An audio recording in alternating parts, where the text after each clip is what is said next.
Financial freedom adalah kalau saya bisa bekerja dan saya bisa membayari semua kebutuhan keluarga saya. Financial freedom adalah saya punya uang yang cukup untuk membayar semua keinginan-keinginan saya. Ada sebuah survei yang mengatakan tahun lalu bahwa banyak yang terjebak pinjaman online itu adalah para guru.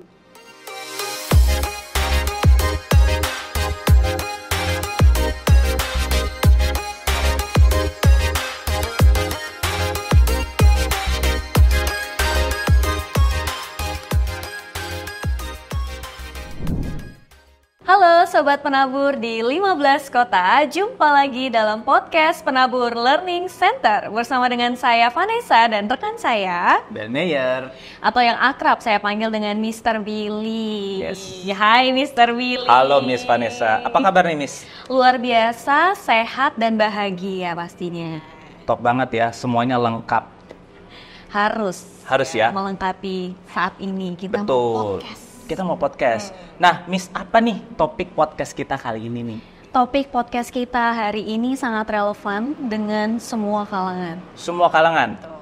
Seperti saya yang senior ini sampai Miss yang masih Junior. muda belia ini, relevan Miss? Relevan semuanya. Oh gitu. Apa Miss topiknya? Dan tentu sangat hangat untuk dibicarakan, gitu. Karena ini adalah kebutuhan kita semua ini. Waduh, semakin Kita bersama-sama penasaran menyebutkannya begitu ya. nih. Oke, boleh. Oke, topik kita hari ini adalah Bye Bye Debt, Hello Financial Freedom. Financial ya? Financial. Ternyata sangat relate ya. Buat saya, buat Miss, dan juga buat Sobat Penabur di 15 kota. Nah, tapi saya nggak tahu nih tentang masalah financial, accounting, and stuff. Apakah Miss demikian? Tahu? Saya juga tidak tahu. Tidak tahu kan? Tidak menguasai, bukan tidak tahu ya. Tidak menguasai ya. Ahlinya. Betul. Jadi kita sudah menghadirkan bersama-sama sudah hadir saat ini seseorang yang paham dengan masalah finansial. Jadi langsung tanpa berlama-lama kita sambut saja Mas Safir Senduk. Silakan. Halo. Mas Safir. Halo Mas Safir. Mr. Billy, Miss Vanessa. Apa kabar Mas Kabarnya Safir? luar biasa, sehat, semangat. Oh ya, sehat semangat. Udah sehat semangat ya. Bahagia Mas Safir. Bahagia. Terlihat banget senyumnya loh, Yes. on point gitu ya. Harus ya. Saya sendiri soalnya syarat. Harus Oh harus on point. baik harus ya. Harus. Oke. Nah, Mas Safir. Yes. Setelah tadi dikasih tahu ya sama Iya. Miss Vanessa bahwa kita sekarang mau ngomongin financial. Iya. Nah, Mas, financial itu atau financial planning ya gitu ya buat saya yang udah senior ini gitu Iya. ya, ataupun buat Miss Vanessa yang masih muda belia Iya. gitu ya. Apakah harus memikirkan dari usia muda ataukah baru udah menikah aja nih baru kita harus mesti mikirin financial planning? Gimana? Saya sering dapat pertanyaan ya, kalau misalnya ilmu keuangan itu, financial planning itu sebaiknya diajarkan sejak kapan gitu ya. Saya selalu bilang, sebetulnya sejak orang pegang uang, sejak orang punya uang. Nah, orang punya uang tuh bisa dua macam. Pertama, bisa saja dia sudah kerja baru pegang uang, atau dia belum kerja juga bisa pegang uang. Kenapa? Karena minimal dia dapat uang saku dari orang tuanya misalnya. Jadi sebetulnya tidak dilihat dia sudah kerja atau belum, tapi ketika dia sudah pegang uang. Which is kalau misal anak SD pun sudah dikasih uang saku per hari sama orang tuanya, Sudah harus. dia sudah harus belajar ilmu keuangan, ilmu perencanaan keuangan sederhana. Sederhana. Sesederhana menabung kah untuk anak yang masih muda gitu? Betul, bahkan menabung pun bisa diajarkan ke anak yang masih muda, anak 6 tahun, 7, 8 tahun mereka sudah bisa diajarkan. Tapi lucunya adalah begini, hambatan atau kendalanya kadang-kadang orang tua, kadang-kadang kalau anaknya masih SD, orang tua suka bilang, udah kamu tidak usah dikasih uang jajan, kita bawain makanan saja, bekal saja dari rumah.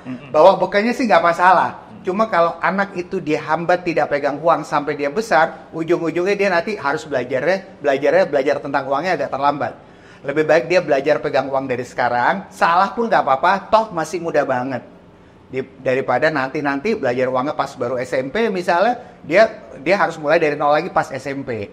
Jadi mending dari muda. Jadi nggak masalah nih Mas kalau Nggak misalnya masalah. dari kan Miss mengajarnya Kelas kecil ya Iya. gitu. Jadi nggak masalah ya Nggak untuk masalah. anak pegang uang ya. Nggak masalah untuk anak belajar pegang uang, karena kita tidak akan pernah tahu. Siapa yang tahu anak mungkin tidak bisa selamanya dengan orang tua, tapi masalah kita nggak tahu kapan ya kan gitu. Itu bisa sewaktu-waktu datang.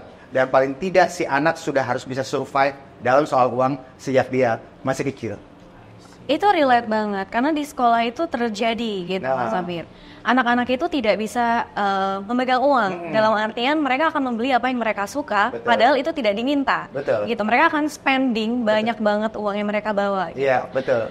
Berarti mungkin di sini kita sebagai orang tua ya, gitu, untuk mengedukasi Iya, anak itu betul. untuk spending, begitu, supaya mereka nggak salah nih untuk spendingnya. Ini juga menarik. Kenapa? Ada banyak juga yang pertanyaan kenapa anak-anak kecil itu sangat ibaratnya sangat boros dalam berbelanja ya. Setuju. Jadi ibaratnya kalau misalnya kita manusia kan ada otak sebelah kiri, ada otak sebelah kanan ya. Otak kiri berhubungan dengan logika, otak kanan berhubungan dengan insting dan emosi. Dan banyak yang bilang ketika anak-anak itu masih kecil biasanya emosinya dulu yang kuat, instingnya dulu yang kuat, apalagi anak laki. Anak laki ketika dia SD itu kan lebih banyak main ya, kayak emosi lebih kuat dan logikanya lama banget baru numbuh, tapi nanti baru bagusnya mungkin SMP, SMA, dan lain sebagainya. Anaknya umumnya lebih cepat. Tapi karena anak kecil itu umumnya otak kanannya lebih kuat, sehingga ketika mereka belanja, mereka pakainya otak sebelah kanan, bukan kiri. Ini terbalik justru ya. Itulah kenapa anak kecil itu sangat sering berbelanja hal-hal yang menurut mereka suka, bukan mereka butuhkan. Karena butuhkan itu adanya di logika, sukanya itu adanya di otak sebelah kanan. Sementara anak kecil itu ya mereka masih banyak pakai otak sebelah kanan. Jadi pengen impulsif ya. Impulsif Impulsif buying ya. Jadi pengen bukannya butuh nih, pengen langsung aja beli begitu ya. Iya. Jadi sebaiknya yang kita lakukan adalah tidak usah dilarang, tapi diarahkan saja. Karena kalau dilarang juga agak susah. Anak kecil kan otak kanannya sangat-sangat kuat seperti itu. Iya, nanti dibilang mama taunya apa, papa taunya gitu lagi. Aku kan mau pensil ini, Iya. warna ini, aku Teman-teman belum- itu. Aku Iya. belum punya yang warna biru, aku cuma Iya. punya yang warna merah ya. Betul, begitu ya. betul, Sering betul, terjadi. betul. Itu di anak-anak. Nah untuk orang tua nih, gitu. Bagaimana mereka untuk bisa financial planning nih, keluarga mereka nih? Iya, Ini iya. berat nih untuk orang tua nih. Baik, Ya. baik. Nah ini pertanyaannya juga bagus banget gitu ya. Kalau misalnya kita ingin melakukan financial planning, apa yang harus dilakukan? Saya Iya. selalu bilang begini, kalau mau melakukan financial planning, yang ada beberapa alternatif yang bisa dilakukan. Jadi yang pertama kita bisa ikut sertifikasi financial planning. Itu harus bayar sekian belas juta rupiah, harus ikut selama beberapa minggu. Itu alternatif pertama, silakan. Atau alternatif kedua bisa beli bukunya, tapi nggak cukup satu, beli beberapa bukunya belajar sendiri. Atau yang ketiga ini metode ketiga, saya kasih gambar. Saya kasih gambar, nanti Sobat Penabur bisa lihat gambar ini, ikuti saja apa yang saya berikan di gambar ini. Mudah-mudahan, kalau diikuti, mudah-mudahan bisa melakukan financial planning.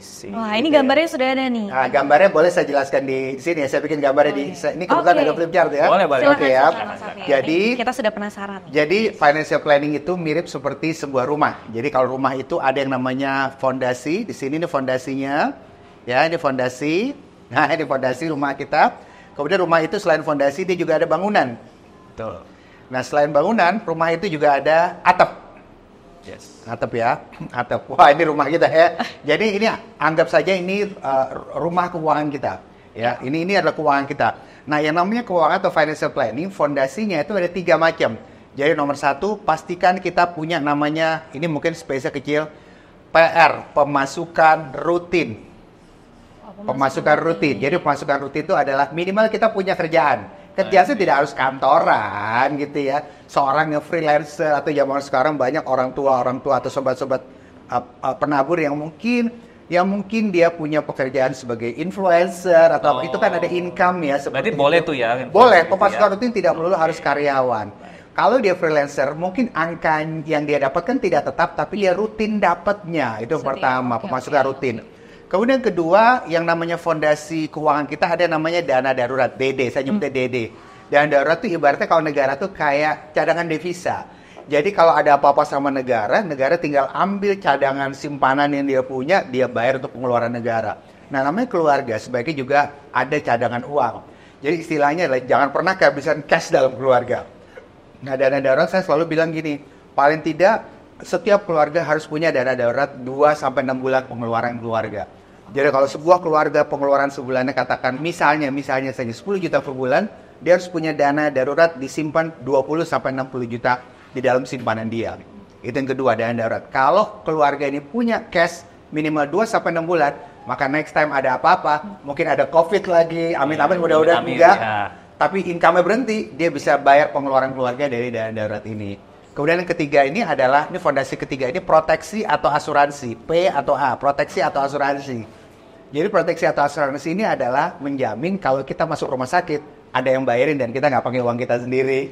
Nah biasanya kalau kita kerja kantoran, biasanya perusahaan kita memberikan penggantian atau pertanggungan biaya rumah sakit kita. Tapi kalau kita freelancer, pastikan kita punya asuransi. Ingat, jadi freelancer tuh nggak salah loh, nggak masalah ya. Mungkin 20 tahun lalu, mungkin orang-orang tua kita mungkin masih masalah. Ini kalau bisa kerja karyawan lah, jangan jadi freelancer. Yang penghasilannya rutin Tetap ketahuan jelas ya per bulan. Jelas Gitu lah. ya. Tapi sekarang dengan pengetahuan atau ilmu financial planning, orang bisa kerja jadi apapun. I see.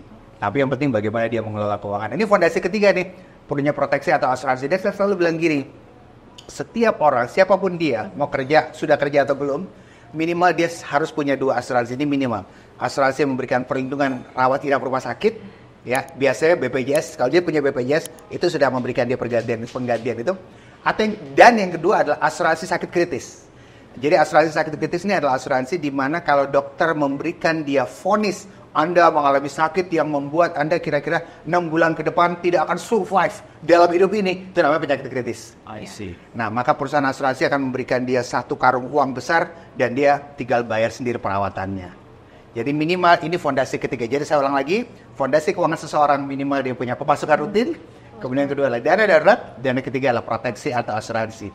Nah, sekarang kita masuk ke bangunan. Jadi dalam keuangan, bangunannya ini adalah pos-pos PP, pos-pos pengeluaran besar di masa depan. Pos-pos masa depan, pos-pos masa depan. Jadi biasanya di masa depan kita pengen beli laptop baru, pengen beli kendaraan baru, pengen liburan, nggak harus sifatnya barang gitu ya, pengen liburan kayak pengen beli kamera baru, segala macam. Ini masuk di sini.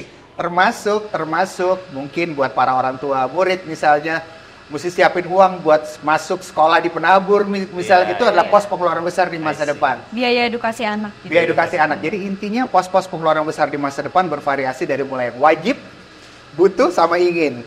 Wajib misalnya nyekolahin anak kan wajib, bayar wajib ya. Tapi misalnya butuh dan ingin, misalnya liburan. Liburan itu ya antara butuh dan ingin sebenarnya. Anda nggak lakukan nggak apa-apa. HP baru, mungkin HP lama masih umurnya baru setahun, tapi Anda kepingin beli HP baru lagi, itu udah ingin lah. Jadi nggak apa-apa tuh ya, kita planning itu nggak apa-apa. Itu tidak apa-apa. Tapi ada tips tambahan nih. Tips tambahannya adalah ini tips tambahannya. Sebenarnya belajarlah untuk kalau yang ingin tuh kita kontrol. Ingin tuh kita kontrol, itu yang pertama. Tips kedua adalah, ini tips kedua. Kalau tidak kita kontrol, maka kita akan terjebak pada utang yang tidak perlu. Iya. Terutama utang untuk membayar yang butuh mungkin masih oke, tapi utang untuk membayar yang ingin itu sangat tidak oke lah. Misalnya gini, kamu sebetulnya kepingin banget pergi ke sebuah negara ya, udah gitu kepinginnya mendadak, harus 2 bulan lagi gitu ya, udah kepingin mendadak, duitnya nggak ada, nggak apa-apa, pinjem aja gitu. Nah biasanya itu terjadi kalau misalnya orang tuh melihat ya, ada promo nih, Ada promo, ada promo hanya di bulan depan, gitu. Hanya berakhir di bulan ini. Hanya berakhir di bulan dan ini. harus pesan dari bulan ini. Dia harus bayar, Harus bayar, betul. Ya, seperti itu ya. Nah di sini kita harus jadi customer yang bijak nih, customer yang bijak. Saya selalu bilang begini, kalau ada barang gitu ya, kalau ada barang, harga barang katakan 1 juta, diskon 40%, kemudian kamu beli, katakan barang itu 1 juta, baju harga 1 juta, cukup mahal. Harga baju 1 juta, terus diskon 40%. Terus kamu beli baju itu, pulang dari situ, kamu ngerasa, yes, aku sudah hemat 40%. Sebenarnya kamu bukan hemat 40%, kamu baru saja boros 600.000. Karena kamu nggak butuh barang itu.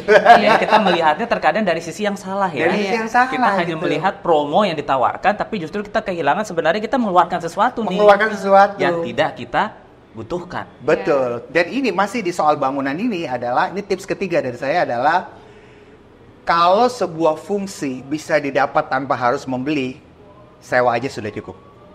Oh, wow. Saya kasih contoh, misalnya gini. Misalnya kita kerja di daerah apa namanya? Tanjung Duren ya. Iya. Tanjung Duren, Jakarta Barat. Betul. Jakarta Barat. Kemudian kita tinggal di Tangerang, misalnya gitu ya. Kemudian saya tinggal di Tangerang, kerja di Tanjung Duren. Berarti yang saya butuhkan setiap hari adalah fungsi alat transportasi 4 roda dengan tutup di atasnya. Berarti saya fungsi transportasi 4 roda dengan tutup di atasnya. Kebanyakan orang Indonesia berpikir bahwa kalau saya butuh fungsi transportasi 4 roda, maka saya harus beli untuk dapat fungsi itu. Betul. Mereka lupa bahwa untuk dapat fungsi yang sama, mereka tidak harus beli, mereka bisa sewa. Naik taksi online misalnya, naik kendaraan umum misalnya. Anda dapat fungsi yang sama, Fungsinya sama. Dan ketika sampai di tempat kerja, apakah orang nanya ke Anda, kamu kesini bawa kendaraan sendiri atau naik kendaraan? Orang nggak nanya begitu. Kalau orang masih nanya begitu, berarti kamu salah circle. Oh iya. Tempat kerjanya yang salah, bukan kita yang salah ya kan? Yang toxic gitu ya. Seperti itu, dan itu sering terjadi pada saya punya teman gitu ya, istri seorang pejabat institusi tertentu, ya.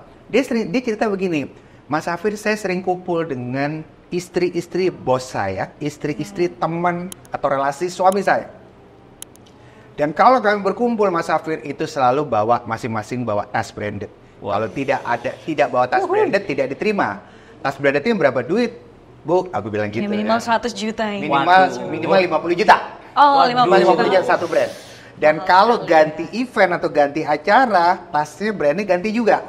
Oh, wow. Jadi kalau 5 acara event, berarti gitu ya, 5 5 tas. event. Kalau satu tas harga 50 juta, berarti dia harus keluar 250 juta buat 5 tas. Dia pikir gini, daripada gue beli tasnya, Anda tahu apa yang dia lakukan? Dia sewa tas.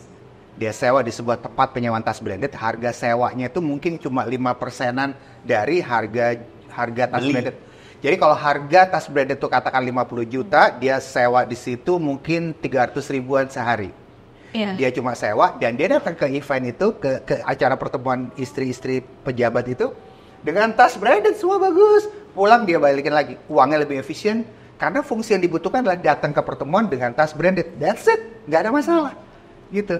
Banyak orang berpikir, orang Indonesia, bahwa untuk dapat satu fungsi dia harus beli barangnya, nggak harus, dia bisa sewa. Itu transportasi sudah, tas sudah, sekarang rumah. Nah, ini Ini pertanyaan menarik nih. iya, karena banyak ini pro kontra nih, Mas. Iya, Saya mendengar. rumah, beli atau sewa. Yes. Ya. Kalau Anda tanya sama saya, ini Anda tanya sama saya ya. River. Oh, Anda tanya sama saya nih ya. Ya. Oke. Ini sobat penabur nih ya. Jadi gini. Oke. Apa sih yang kita butuhkan dari sebuah rumah? Fungsi apa? Fungsi tempat tidur sama ada atapnya. That's it. Iya. Jadi, kalau misalnya kita butuhkan hanya fungsi itu, sewa lebih murah.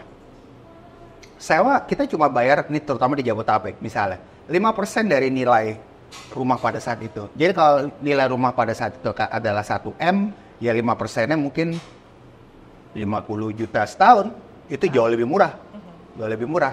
Tapi orang-orang tua kita dulu, itu problemnya ada. Orang-orang tua kita dulu, mindset mereka adalah, kamu belum mapan kalau kamu belum membeli. Karena traditional finance mindset adalah, kalau harus punya punya. uang, beli. Makin banyak barang yang dimiliki, makin tenang perasaan dia. Iya. Orang zaman sekarang tidak melihat itu. Yang saya butuhkan adalah fungsi. Ya sudah, saya sewa saja. Jadi kalau saya ditanya, mana lebih murah dan efisien? Sewa lebih murah dan efisien. Tapi, kalaupun kita membeli rumah, berarti pertimbangannya bukan murah-murahan lagi, tapi psikologis. Which is okay. Contoh misalnya, saya nggak bisa tidur dengan tenang kalau rumahnya sewa. Ada. Kalau psikologisnya terganggu, abaikan saran saya, beli aja. Sama juga kayak gitu. Menurut saya nih sekarang zaman sekarang dengan transportasi online yang luar biasa udah bagus sekarang. Dan kalau tempat kerja kamu hanya stay, kamu bukan sales yang harus ngetok-ngetok perusahaan orang, tempat kerja kamu rutin rumah kantor. Zaman sekarang menurut saya udah nggak relevan lagi kamu beli mobil. Secara uangnya nggak relevan kamu beli mobil. Taksi online jauh lebih relevan. Oke. Lebih murah. Loh kan kalau beli mobil dengan bensin lebih murah. Iya. Iya. Iya, Tapi betul. jangan lupa kamu harus beli dulu mobilnya. Which is harga mobil 100, 200, 300 juta Iya. plus kamu harus menanggung biaya penyusutan. Kalau kamu bayar taksi online, kamu nggak harus menanggung biaya penyusutan. Termasuk pajak juga tidak. Termasuk aja juga iya, tidak. benar. Jadi sekali lagi, menurut saya sewa lebih efisien dan murah. Tapi kalaupun kamu membeli, pastikan alasannya karena psikologis dan itu bikin kamu nggak bisa tidur. Kalau tidak ada masalah psikologis, go ahead sewa aja nggak apa-apa. I see. Menarik. Karena kalau tidak begitu, kamu akan memaksakan diri ujung-ujungnya terjebak utang yang nggak perlu. Oke, ini bangunan ya, seperti ini ya, seperti ini. Dan ini adalah nomor yang atap ini adalah setiap orang yang paling penting adalah dia harus memiliki apa yang dia tinggalkan, kekayaan. Cuma kekayaan ini salah pahamnya kita di Indonesia begini, kekayaan itu berarti adalah sama yang kayak di sinetron-sinetron di TV, Mas Afif. Orang punya rumah besar, rumahnya harus tingkat, ada tangga setengah melingkar.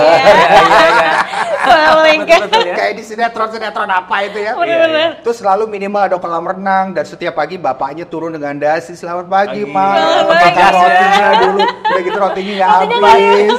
Gak dimakan langsung Nggak pergi dimakan, banget langsung pergi. kerja. Itu penggambaran negatif dari kata kaya Iya. Indonesia berkat sinetron-sinetron yang salah kaprah menurut saya. Dan menjadi semacam sebuah standar. Dia menjadi Iya. sebuah standar bahwa kamu belum kaya kalau jam kamu belum branded lah, Stereotipnya seperti Stereotipnya, itu. iya. atau mobil kamu belum mobil merek dari Jerman lah, itu Iya, belum kaya. iya. Kalau merek mobil kamu dari Cina berarti belum kaya, Belum. harus dari Jerman baru kaya. Orang melihat kaya atau tidaknya seseorang tuh dari fisiknya Dari dulu nih. visual. Appearance-nya dulu Dari nih. Dia appearance-nya pakai dulu. baju apa ya? Keren nggak gitu? Betul, betul. Merek jamnya Nah, apa ya? Itu Gitu. sebetulnya salah bahwa dalam perencanaan keuangan kaya itu adalah sesuatu yang kita miliki dan kita tinggalkan untuk anak. Dan biasanya itu malah yang tidak kelihatan orang. Contoh, rajinlah beli emas batangan. Emas logam mulia, emas logam mulia. Dengan begitu, next time ada inflasi, uang kamu tetap terjaga. Dan nanti ya kalau bisa jangan dijual selamanya, emas itu wariskan buat anak. Karena kalau dijual ujungnya kamu jadinya rupiah lagi dan kamu Rupiah nggak lagi. punya emas. Turun seperti lagi itu. ibaratnya. Dan ketika kamu punya emas batangan itu kan kamu simpen, tidak kelihatan orang. The real kaya adalah nggak kelihatan orang. Kamu punya deposito, apakah orang lihat? Orang nggak lihat. Iya betul juga. Kamu beli saham, reksadana, aset kripto, orang lihat nggak lihat. Kecuali kalau kamu posting di sosmed, guys, aku posting, aku Itu beda cerita ya, Mi, Iya, ya. screenshot ya, dia udah punya itu berapa beda tuh. cerita, itu Oh, flexing. iya. Tapi the realnya adalah orang tidak akan tunjukkan. Tapi justru orang yang dilihat gini, masalahnya orang Indonesia selalu berputar-putar di isi bangunan ini karena menurut dia itulah yang terlihat orang. Yang bikin dia terlihat kaya gini, padahal sebetulnya kekayaan dia adalah yang ada di atap ini. Yang justru tidak terlihat Yang sama justru tidak terlihat. Jadi tips dari saya adalah untuk melakukan perencanaan keuangan, miliki apa yang seperti yang ada di dalam rumah ini dan fokuslah pada atapnya karena kebanyakan kesalahan kita adalah orang tua kita terutama dia fokus muter-muter di dalam isi bangunan pas pensiun nggak punya investasi, yang dia punya paling piring cantik. Karena terlihat. Karena Kalau saya terlihat. datang ke ini piringnya bagus nggak nih ya? Piring kan? bagus. Wah, kalau ada tamu langsung dijamu Langsung ya. Mobil Iya. bagus, motor bagus, banyak banget gitu ya. Tapi yang nggak dipakai sama anaknya. Atau kadang dia beli rumah buat anaknya, tapi dia lupa bahwa anaknya belum tentu butuh untuk tinggal di lokasi tempat orang tuanya beli Iya, rumah. benar. Jadi saran saya kalau buat anak, mending nggak usah kasih rumah, kasih emas saja. Karena rumah itu tidak bisa dicabut, dipindah ke tempat lain nggak bisa. Walaupun bisa dijual nantinya. Walaupun bisa dijual, tapi pada prakteknya menjual rumah tidak semudah menjual kacang goreng, Kak Vanessa. Dicatat. Nggak semudah jual kacang Itu goreng. dicatat nanti. Iya. Menyimpan emas untuk keturunan, dicatat. Sekarang rumah itu bukan jadi definisi kita kaya. Betul. Kan, nah, rumah besar apalagi. Rumah besar, Ya, ya. orang zaman dulu orang tua kita dulu kan gitu. Saya merasakan sendiri. Bahkan papa saya sendiri, saya juga begitu. Semakin mapan seseorang, kita pindah ke rumah besar dong. Kalau kita renov, rumah jadi besar. Kenapa? Karena dia merasa harus lihat orang. Dia merasa bahwa pekerjaannya berkoneksi langsung dengan status sosial dia. Seperti itu. Ini sebuah paradigma Iya. atau stigma dari masyarakat. Mohon maaf Iya. ya, sobat penabur. Masyarakat Indonesia masih melihat sesuatu secara terlihat. Betul. Something that shining Something itu that adalah shining. menunjukkan kemapanan. Kemapanan, padahal tidak. Padahal tidak. Bahkan kita lupa mungkin orang yang terlalu fokus di shiny, terlalu fokus bahkan dia posting, dia flexing di sosial media. Hati-hati, mungkin uangnya habis untuk Seperti itu justru, fokus ya. di bangunan ini, di shiny ini. Akhirnya di atasnya justru Di atasnya lupa. Pada atas ini adalah sesuatu yang bikin dia kaya, tapi tidak terlihat memang. Kita punya reksadana, deposito, emas, saham kan nggak kelihatan orang. Dan itu jangkanya panjang. Lebih panjang, betul. Jadi saran saya adalah hiduplah dengan lebih sedikit barang. Karena biasanya makin banyak barang, makin banyak problem kita. Pasti. Kamu punya mobil 4 biji, kamu punya rumah 3 biji, kamu punya alat gym 2 biji, kamu punya makin banyak barang, problem makin banyak. Hiduplah dengan lebih sedikit barang. Ada istilahnya, namanya frugal living. ya frugal. Jadi frugal living adalah hidup dengan lebih sedikit barang, beli barang yang memang dia perlukan. Kamu punya lebih sedikit baju gitu ya, tapi bajunya bukan yang jelek, baju bagus, tapi lebih sedikit. Lebih sedikit, oke? Kalau baju lebih sedikit berarti harus jago di padu padan. Kita mesti banyak belajar dari cewek nih, belajar padu padan warna. Warna mana yang kalau padu padan bisa padu padan banyak, dan warna mana yang kalau padu padannya agak susah gitu ya. Kemudian membeli barang yang memang dibutuhkan dan membeli dengan cermat. Saya kasih contoh misalnya.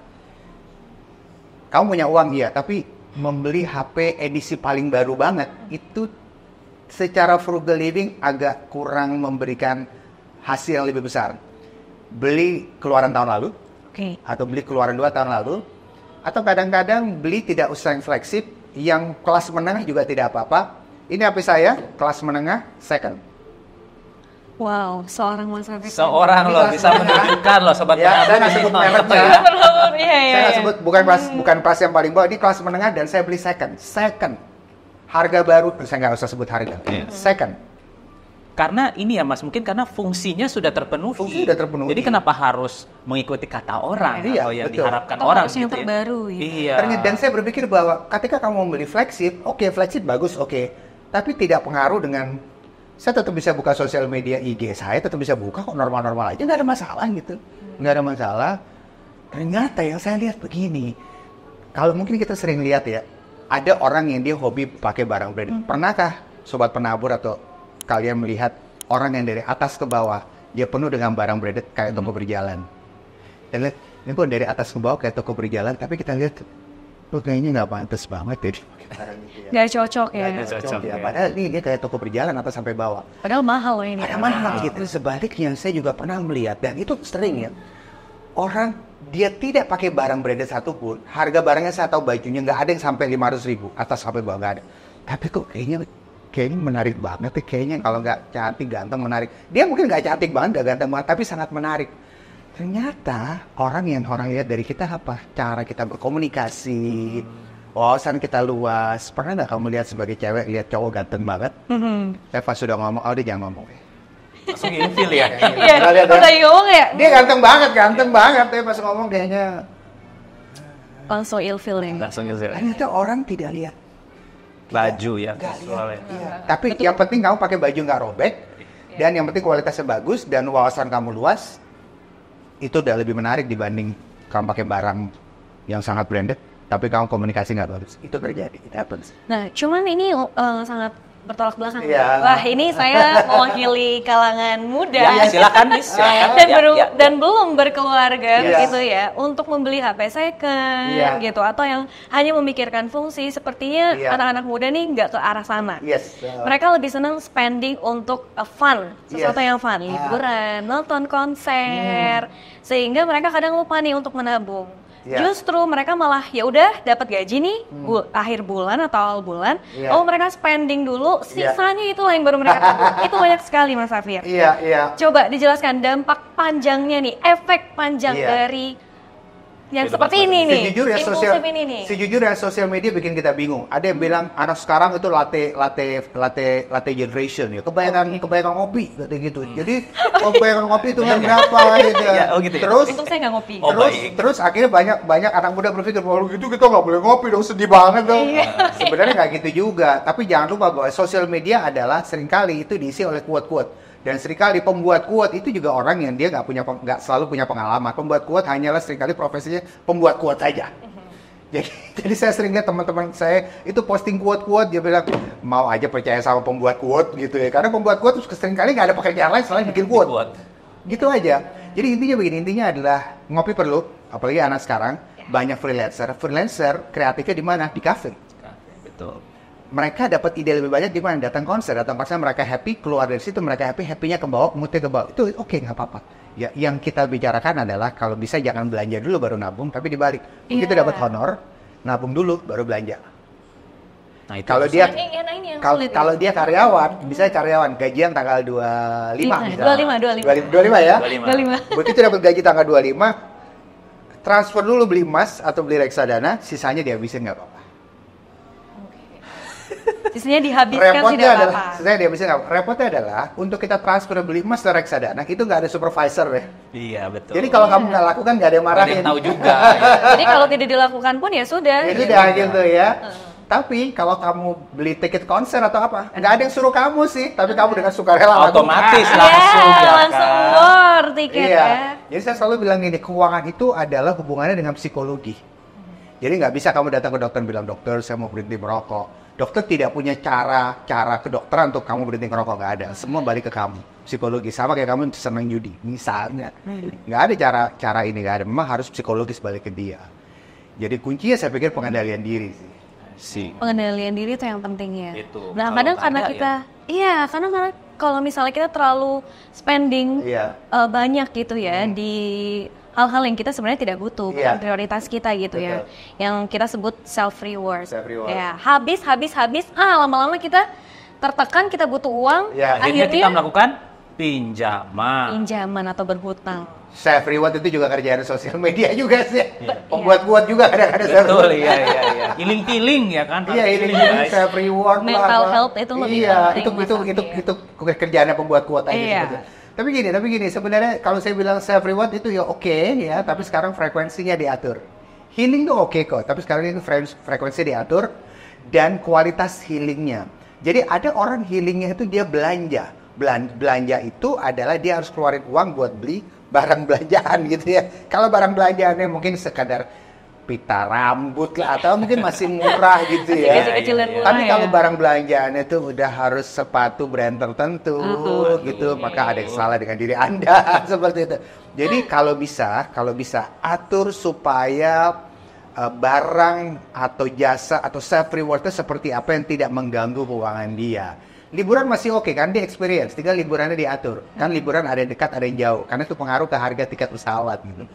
Jangan sampai bilang, saya mah healingnya harus ke Amerika. Kalau ke Asia aja nggak bisa Nggak healing healing. ya? Wah itu berarti Kalau ada di problem. Indonesia aja juga nggak healing nih. Itu belum berarti ada termasuk. masalah sama dia gitu. Karena dia nggak bisa atur tuh healingnya. Jadi healing tuh sebenarnya bisa diatur dari dalam diri kita sendiri. Mungkin nggak harus ke Amerika, tapi bisa ke yang mungkin dekat sajalah seperti itu. Bahkan ke kafe aja sudah healing. Sudah healing, kita sudah Tempat healing di ini sini. kita sudah healing. Iya. Kita ngobrol ini kita healing loh. Dari pusing mikirin financial sampai Sudah mulai tercerahkan. terbuka ya. Iya.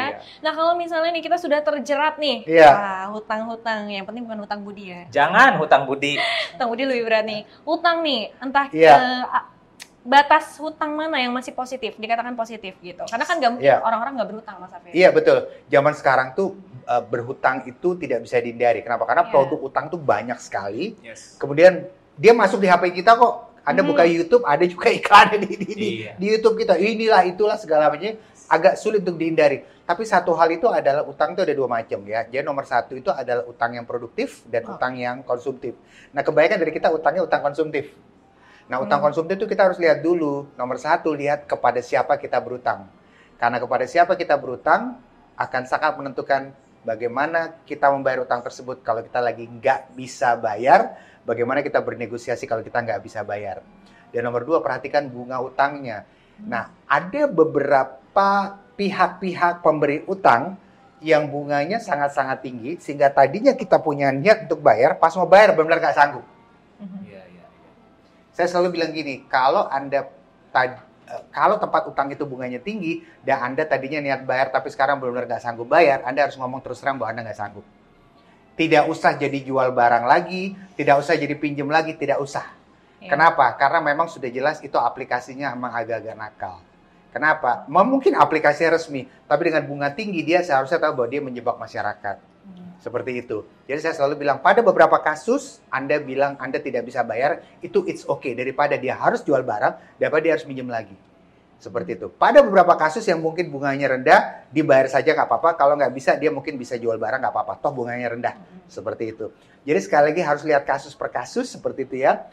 Kemudian juga, tapi saya pikir adalah kalau misalnya dia sudah terjebak utang, saya pikir adalah dia harus bisa kendalikan supaya jumlah utangnya tidak banyak. Jadi kalau misalnya sekarang dia berutang kepada 4 pihak gitu ya, jangan Banyak tambah ya. lagi jadi 5, 6, 7, Ya. 8. Karena kalau udah 6, 7, 8, dengan mudah dia jadi 12. Dengan mudah dia jadi 15, apalagi online. Online itu cepat sekali. Anda awalnya tiba-tiba ngutang kepada cuma ke 3 tempat aja. Lama-lama jadi 5, lama-lama jadi 7. Lama-lama biar Anda nggak bisa bayar. Suatu saat mungkin cicilan utang Anda total cuma menghabiskan 20% penghasilan. Lama-lama bengkak jadi 40, lama-lama bengkak jadi 50, lama-lama bengkak jadi 70%. Ada nama pinjaman online ya. Ada sebuah survei yang mengatakan tahun lalu bahwa banyak yang terjebak pinjaman online itu adalah para guru. Iya, itu faktanya. Unfortunately. Itu unfortunately para guru ya. Itu sebenarnya bukan para guru, tapi mungkin saya pikir semua orang terkena di Indonesia ini, terkena di Indonesia. Jadi memang harus lihat kasus per kasus. Kasus per kasus. I see. Nah, kalau misalnya kan tadi Mas Safir sudah sebutkan ya, kita harus ya pasti kalau kita berhutang harus dilunasi ya. Jangan pinjem nggak ini ya. Iya, Apalagi ke teman ya, mohon maaf ya. Jangan gali lubang, Tutup lubang. Tutup lubang, ya. Tapi gimana sih Mas cara yang paling efektif dan paling oke untuk melunasi pinjaman kita? Iya. Seperti apa? Ada cara apa aja sih? Ya, jadi saya selalu bilang gini, kalau misalnya kita pinjaman sama aplikasi atau apa, dan aplikasi itu resmi dari OJK misalnya, tapi kita lagi tidak bisa bayar, kita harus ngomong terus terang bahwa kita sedang tidak bisa bayar, tapi nanti akan kita bayar. Oke? Tapi nanti kita sedang tidak bisa bayar, tapi nanti akan kita bayar ya. Nah, nanti dari situ biasanya kita bisa lakukan adalah mungkin yang pertama adalah banyak dari kita mungkin melepas aset kita yang tidak kita miliki, yang tidak kita pakai. Ada sofa nggak kepakai, ada elektronik nggak kepakai, kita bisa lepas seperti itu ya. Atau misalnya yang kedua adalah dia bisa mencari penghasilan tambahan yang memang tidak mengganggu pekerjaan utama dan tidak memakai fasilitas dari pekerjaan utamanya dia seperti itu ya. Dan nomor 3 adalah dia harus atur dengan baik mana yang sebaiknya diprioritaskan untuk dilebihkan bayarnya, mana yang sebaiknya diprioritaskan untuk tidak usah dilebihkan bayarnya, tapi nanti belakang-belakang aja baru dilebihkan. Jadi dia harus jelas penjadwalan kembali utangnya seperti apa, dia harus jelas. Seperti itu. Sekali lagi, pada beberapa kasus kalau dia memang dia legal tapi dia sedang tidak bisa bayar, dia harus ngomong terus terang bahwa saya sedang tidak bisa bayar. Itu malah akan memudahkan dia. Oke, jadi memang di statement justru ya bahwa harus saya lagi tidak bisa bayar. Sedang tidak bisa bayar, seperti itu. Harus di state, harus dikatakan gitu ya, seperti itu. Kemudian kedua adalah stop ambil yang baru. Stop ambil pinjaman baru gitu ya. Jadi pertanyaan, kalau saya stop ambil pinjaman baru kan uang saya kemarin udah habis untuk bayar aplikasi yang sama. Berarti saya harus ambil lagi dari aplikasi yang sama. Kalaupun Anda harus ambil lagi, maka saran saya adalah fokus mengambil laginya pada aplikasi yang jatuh temponya lebih panjang, misalnya per 30 hari. Karena kalau jatuh temponya per 15 hari itu nanti prioritas belakangan aja. Jadi jatuh temponya per 30 hari saja. Jadi jatuh tempo 15 hari kita fokuskan lebih dulu untuk kita tutup lebih dulu, untuk kita akhiri lebih dulu. Jadi prioritasnya tuh ya? Prioritasnya pada yang 30 hari saja untuk diambil lagi, kalaupun mau ambil lagi. Kemudian yang kedua adalah saldo utang di luar juga kalau bisa pelan-pelan kita kurangi. Bagaimana caranya? Kalau kita habis bayar 100, terus kita mau ambil lagi, jangan ambil lagi 100, ambil 50% saja dari 100. Ambil dengan limit yang setengahnya saja. Next time kita bayar, mau ambil lagi, terpaksa mau ambil lagi, ambil setengahnya lagi saja. Jadi kalau kita ambil full lagi, itu nggak akan kelar-kelar sampai kapanpun utangnya. Iya, apalagi kalau kita ambil lebih besar lagi. Apalagi ambil lebih besar lagi. Akan lebih makin parah lagi gitu ya. Betul. Nah, Mas, saya tuh sebenarnya pernah dengar ada istilah yang namanya snowballing atau itu sebenarnya apa sih? Apakah itu metode juga? Ya, snowballing itu sekali lagi itu adalah metode di mana sesuatu makin lama makin besar kayak bola salju. Seperti itu. Nah, semua kita bisa jadi bikin seperti itu. Misalnya kita punya utang, ya kita mungkin tadinya hanya punya satu aplikasi utang ke satu tempat, lama-lama jadi 2, lama-lama jadi 3, saldonya membengkak, itu namanya snowball, membengkak seperti bola salju. Seperti itu. Tapi intinya adalah kalau kita mau lunasi dan itu adalah aplikasi pinjaman online semuanya, fokusnya pada aplikasi-aplikasi yang kita tutup lebih cepat adalah aplikasi-aplikasi yang jatuh temponya cepat seperti 15 hari. Kalau 7 hari, kalau bisa lebih diutamakan dan sudah jelas. Kalau aplikasi itu 7 hari, sudah jelas itu adalah aplikasi pinjaman online ilegal. 7 hari itu pasti 99% itu ilegal 7 hari. Jangan 7 hari. 7 hari, Anda ambil 7 hari ini, hari kelima sudah ditelepon. Sudah ditagih. Hari kelima sudah ditelepon, dimarah-marahin. Mengerikan sekali. Jadi jangan sampai kita terjebak gitu ya. Nah, tapi Mas, kalau misalnya kita kembali lagi nih ya, saya tertarik dengan konsep rumah ini gitu ya.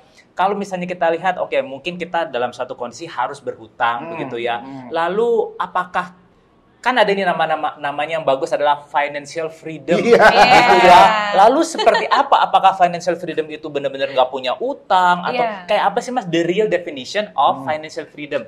Iya, banyak orang berpikir financial freedom dari berbagai sudut pandang gitu ya. Ada orang yang mengatakan bahwa financial freedom adalah kalau saya bisa bekerja dan saya bisa membayari semua kebutuhan keluarga saya, itu sudah financial freedom gitu ya. Ada orang mengatakan kalau saya financial freedom adalah saya punya uang yang cukup untuk membayar semua keinginan-keinginan saya. Ada yang bilang financial freedom adalah saya punya uang yang cukup untuk membayari orang tua saya dan sebagainya. Tidak ada yang salah dengan itu karena semua kembali lagi kepada sudut pandangnya ya.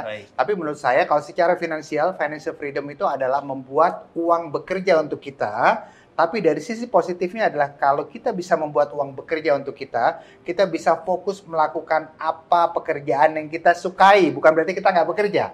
Kita bisa fokus melakukan apa pekerjaan yang kita sukai. Misalnya ya saat ini misalnya kita di bidang pendidikan misalnya ya, kita bekerja di bidang pendidikan. Jadi dengan cara seperti apa? Kita punya penghasilan yang kita dapatkan dari tempat kita bekerja sekarang, kita kelola penghasilan tersebut dengan baik, penghasilan tersebut bisa produktif, sehingga makin dia produktif, kita bisa semakin fokus bekerja di bidang kita sekarang, yaitu di bidang pendidikan. Karena kalau kita bisa fokus bekerja di bidang kita sekarang, kita bisa mengeluarkan ide-ide yang baik itu. Ya. Jadi lebih produktif lagi lebih ya, produktif Mas, lagi. Tapi sekarang kalau kita tidak financial freedom, kita hanya bekerja saja di bidang kita sekarang, tapi mungkin ide-ide kita nggak keluar karena kita sibuk mikirin duit. Iya, cuman formalitas. Cuma jadinya formalitas, ya, pagi tidak- masuk jam sekian, Iya, terus pulang jam pulang, sekian. Tapi kalau kita bisa mengelola keuangan kita dengan baik, kita bisa membuat uang itu bekerja untuk kita bisa financial freedom sambil kita fokus bekerja di bidang kita sekarang, malah jangan ditinggal. Kita harus bisa fokus bekerja di bidang kita sekarang, mengeluarkan ide-ide kita dengan baik karena kita sudah tenang dalam pengelolaan keuangan. Ya, ini seperti kalau lagi ya banyak ya tren-tren dulu work with your passion, Iya. ya kan? Jadi Iya. kayak orang tua zaman dulu kan nggak mau tuh kerja Iya. buat duit ya kan? Iya. Kerja buat itu duit. cari duit. Cari duit, Benar. betul. Tapi kalau mindset sekarang, duit itulah bekerja buat kita. Terbalik, Iya. modern. Iya, dan Iya. kita bisa mengerjakan apa yang memang kita Passionate kita di situ Passionate yaitu itu. dalam hal ini Ah. dunia pendidikan. Iya, Kayak- karena saya sendiri saya passion jadi guru. Oke, Dari iya. dulu cita-cita nih jadi guru. Oke, Nah. tuh bagus sekali, bagus sekali. Saya di sini ya ya lumayan lah 17 tahun lah masih di sini, ya kan? Tapi Jadi passion juga dong, Mr. Passion Will. tentunya. Jadi kelola keuangan dengan baik, raihlah financial Yes. freedom sehingga kita bisa fokus bekerja di bidang kita apapun itu bidang Yes. kita. Dan di sini berarti di bidang pendidikan. Betul. Dan ide-ide kita keluar dan saya percaya dengan cara itu saya percaya bahwa BPK Penabur bisa menemukan banyak inovasi baru Yes. yang mungkin jauh lebih dulu dibanding teman-teman lainnya. Gitu. Mantap. Keren. Terima kasih sekali Terima Mas kasih, Mas Safir Safir. sudah bersedia untuk datang ke podcast kita kali ini dan memberikan kita materi-materi yang sangat penting. Betul banget. Tentunya tidak hanya berlaku untuk hari ini, tetapi dalam jangka panjang hidup Betul kita ke banget, depan. betul banget. Ya, ingat untuk sobat-sobat penabur yang masih muda, kita harus menabung ya. Yes. Di awal saat gajian, jangan di akhir. Nah, untuk sobat-sobat penabur yang sudah senior, Ya, teruskan menabung, kebiasaan baik dari awal, diteruskan. Jangan membuat segala sesuatu berubah hanya karena status sudah berkeluarga dan sebagainya. Teruskan menabung dan memiliki kebiasaan baik. ya, dan jangan lupa sobat penabur di 15 kota untuk terus saksikan podcast Penabur Learning Center bisa dari Spotify, YouTube, dan juga Noise. Dan jangan lupa nih untuk subscribe dan aktifkan loncengnya supaya kalau ada episode baru dengan topik yang lebih bagus lagi, teman-teman sobat penabur pasti akan ternotifikasi. Ya, pada akhirnya nih, saya Vanessa, Dan saya Bel Meyer beserta narasumber kita. Safir Seduk. kami mengucapkan Bye-bye, Dad. Hello, Financial freedom. Bye.